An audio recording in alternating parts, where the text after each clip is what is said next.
அப்புறம் வந்து பொண்ணுக்கிட்ட அந்த டைவர்ஸ் பேப்பரை கொடுக்குறாரு. இந்த டைவர்ஸ் பேப்பரை நீ சைன் பண்ணிவிட்டு வந்து படித்து பார்த்துட்டு சைன் பண்ணு அப்படின்றாரு. அதை கேட்டு எல்லாருமே அதிர்ச்சியில் டைவர்ஸ் பேப்பரா அப்படின்றாங்க. ஆமாம், இது மாதிரி என் கணவர்கிட்ட நான் நிரந்தரமாக பிரிகிறேன், நான் வந்து நிறைய தப்பு பண்ணியிருக்கேன் அப்படின்னு சொல்லிட்டு இதில் எழுதியிருக்கேன் அப்படின்னு ஒன்று அதிர்ச்சி அடைகிறாங்க. எப்படி இந்த முடிவை நீங்கள் எடுக்கலாம் அப்படின்னு சொல்லிட்டு சந்திரசேகர் கேட்குறாரு. இதில் என்ன தப்பு இருக்குது, எப்படி வந்து இந்த வீட்டை விட்டு போயிட போகிறா, அப்புறம் சக்திக்கு என்ன துணை இருக்குது, நம்ம ஒரு பொண்ணை பார்த்தா சக்திக்கு நல்ல முறையில் கல்யாணம் பண்ணோம்ல அப்படின்னு பிரீத்திக்கு சந்தோஷம் தாங்கும்ல, அப்படிப்பா சந்தோஷப்படுறாங்க.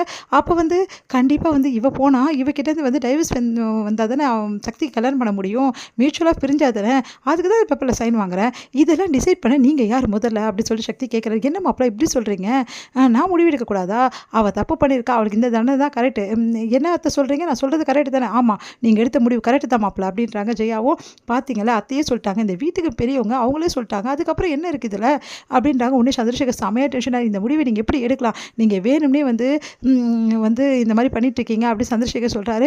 இங்கே பாருங்கள், நான் நல்லது தான் இந்த குடும்பத்துக்கு பண்ணுவேன், நான் நல்லது தான் செய்கிறேன் அப்படின்னோடனே உடனே பவானி அவருக்கு சப்போர்ட் பண்ணுறாங்க. ஆமாம் அவர் பண்ணதெல்லாம் கரெக்டு தானே, இதுக்கப்புறம் இந்த குடும்பத்துக்கு தேவையே கிடையாது, இப்படிப்பட்டவ இந்த குடும்பத்தில் இருந்தால் எல்லாருக்கும் அவமானம் தான் அப்படி சொல்லிட்டு சொல்கிறாங்க.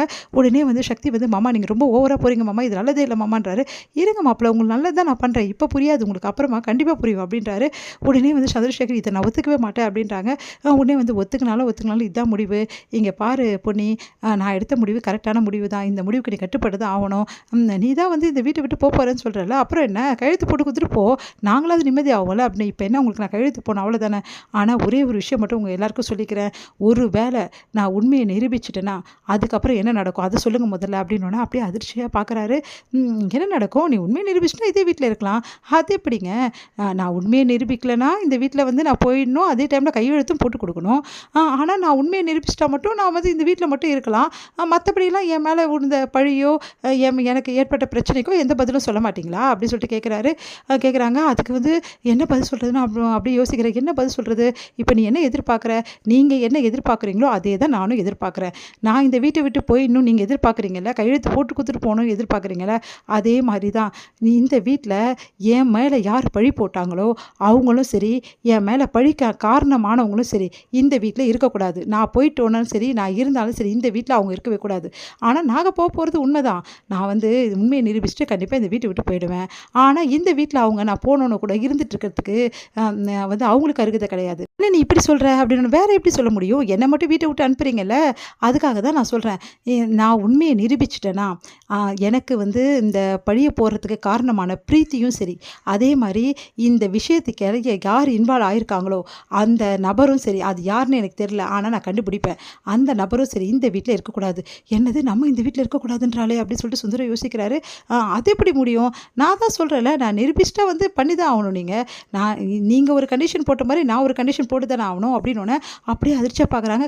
சபாஸ் பொன்னி, கரெக்டாக சொன்னேன், பொண்ணை நிரூபிச்சிட்டால்னா பிரீத்தியும் சரி, அதே டைமில் பொன்னிக்கு வந்து காரணமான பழி போட்டவங்களும் சரி இந்த வீட்டில் இருக்கிறதுக்கு கூடாது, ஒருவேளை இந்த வீட்டிலே இருந்தாங்கன்னா அவங்க இங்கே இருக்கக்கூடாது, அவ்வளோதான் பொன்னியோட முடிவு, அது கரெக்டான முடிவு தான், இந்த வீட்டிலேருந்து யாரோ தான் இந்த விஷயத்தை செஞ்சுருக்காங்கன்னு பொன்னி நம்புறா, அதனால் யார் பண்ணியிருந்தாலும் சரி என்ன பண்ணியிருந்தாலும் சரி அவங்க இந்த வீட்டை விட்டு இருக்கவே கூடாது, என்ன ஜெயா நான் சொல்கிறது கரெக்டு தானே அப்படின்னு ஜெயா பார்க்குறாங்க.